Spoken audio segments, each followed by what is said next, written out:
A Falcon 9 rocket at Vandenberg Air Force Base, California, is ready to be raised vertical on its launch pad for Friday's liftoff. Credit Gene Blevins. Daily News. SpaceX is set to close out a record-breaking 2017 launch campaign Friday night with a delivery of 10 more Iridium voice and data relay satellites to orbit from Vandenberg Air Force Base, California. A Falcon 9 rocket is awaiting liftoff from Space Launch Complex 4 East at Vandenberg, a military base on California's central coast northwest of Los Angeles. Launch is scheduled for 5:27 p.m. PST Friday 8:27 p.m. EST 0127 GMT. It will be SpaceX's 18th Falcon 9 mission of the year, a record for a commercial launch company, and the fifth time a Falcon 9 rocket will fly with a previously used first-stage booster. The 10 satellites inside the rocket's payload fairing will join 30 others launched by 3 Falcon 9 missions earlier this year, pushing Iridium's voice and data relay network over the halfway point and deploying a next-generation fleet of 66 spacecraft plus spares, to replace an aging constellation dating back to the late 1990s and early 2000s. Iridium has invested $3 billion in the next-generation network, ensuring the company's more than 900,000 subscribers have uninterrupted service, and debuting new communications capabilities, such as video and internet, alongside the current telephone, messaging, and tracking applications. The new Iridium Next satellites, built by Thales Alenia Space and Orbital ATK in Arizona, each weigh about 1,896 pounds 860 kilograms and are designed to function at least 15 years in orbit. "We're approaching our halfway point on this journey, and with each launch, we gain more momentum," said Matt Desch, Iridium's CEO. "This launch will bring us to 40 Iridium Next satellites in space, which is more than half the number required for a Iridium Next operational constellation. It has been remarkable to witness the increased speed, capacity, and throughput of our network as we continue to replace our original satellites with new Iridium Next satellites." The Iridium fleet uses 66 active satellites spread into 6 orbital planes, ensuring the network has global coverage. Iridium ordered 81 satellites from the Thales Alenia Space Orbital ATK Industrial Consortium to round out the fleet with spares. Each spacecraft carries inter-satellite radio links to hand off data and voice traffic without transmitting to the ground. It will take about an hour for the Falcon 9 rocket to release the 10 satellites one at a time in a polar orbit 388 miles 625 kilometers above Earth. Friday's launch will be the first time Iridium has elected to put its satellites on a previously flown Falcon 9 booster. First stage set for launch from Vandenberg first flew June 25 on a previous mission for Iridium, making the Virginia-based telecom company the first customer to use the same Falcon 9 booster twice. Desch said in October that Iridium chose to go with previously flown boosters on its next 2 launches, the Flight Friday and one in early 2018, to keep pace with plans to complete the deployment of 75 new generation satellites by the middle of next year. A SpaceX Falcon 9 booster pictured after its return to port in Southern California following a launch in June. The same first stage will fly Friday for the second time.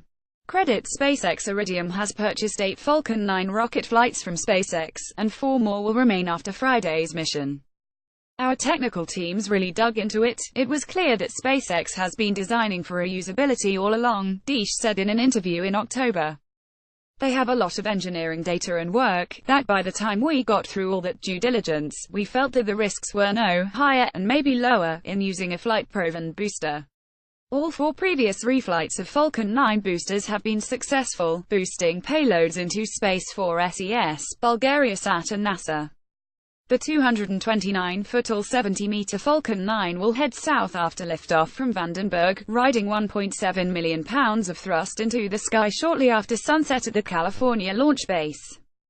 The slender white rocket will exceed the speed of sound in about a minute, and its 9 Merlin 1D main engines will switch off at T+2 minutes, 33 seconds. 3 seconds later, the Falcon 9's first stage will fall away, followed by ignition of the upper stage's single Merlin power plant to continue into orbit. SpaceX does not plan to recover the first stage on Friday's launch. It is rare that the company does not try to land one of its rockets for refurbishment and reuse. The Falcon 9's first stage was disposed on 3 missions earlier this year, but those carried heavy satellites bound for geostationary orbit, a perch more than 22,000 miles, nearly 36,000 kilometers above the planet. Launch profiles to such lofty orbits need more speed and more fuel. But the 3 earlier launches for Iridium included first-stage landings on SpaceX's mobile platform in the Pacific Ocean. A reason for doing away with a landing on Friday's launch has not been confirmed by SpaceX. These are case-by-case decisions and are based on mission requirements and the needs of our manifest, a SpaceX spokesperson said. The Falcon 9's payload fairing, a structure which cocoons the satellites during the first few minutes of flight, will release in a clamshell-like fashion at T+3 minutes, 11 seconds. SpaceX may try to retrieve part of the payload shroud downrange from Vandenberg. A fast boat linked to experimental fairing recovery attempts, named Mr. Steven, was relocated from Florida to California in recent weeks, and it has sailed south from the port of Los Angeles on a heading toward the Falcon 9's projected flight path. Engineers aim to eventually recover fairings, which come off the rocket in 2 halves, for inspections and reflights.